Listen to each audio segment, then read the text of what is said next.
ఇప్పుడు మీరు చూడబోయే ఈ ప్రాపర్టీ విజయవాడ దగ్గర కంజించర్ల నేషనల్ హైవేనండి.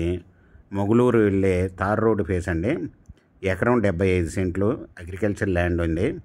ఇది ఓనర్ గారు వచ్చి ఎకరం 1,25,00,000 చెప్తున్నారండి. ఈ పొలానికి దగ్గరగా కిలోమీటర్ దూరంలో ఓఆర్ఆర్ అంటే అవుటర్ రింగ్ రోడ్డు పడుతుందండి రాజధానికి. ఇది ఎకరం 1,25,00,000 చెప్తున్నారండి, నెగోషియబుల్. మీకు ఈ ప్రాపర్టీ వివరాలు డిస్క్రిప్షన్లో ఇవ్వడమైంది. అది చూసి మీకు నచ్చినట్టయితే స్క్రీన్ మీద ఉన్న ఫోన్ నెంబర్కి కాల్ చేయగలరు. మీకు ఈ ప్రాపర్టీ నచ్చినట్టయితే సబ్స్క్రైబ్ చేసుకోండి, లైక్ చేయండి, షేర్ చేయండి, కామెంట్ చేయండి.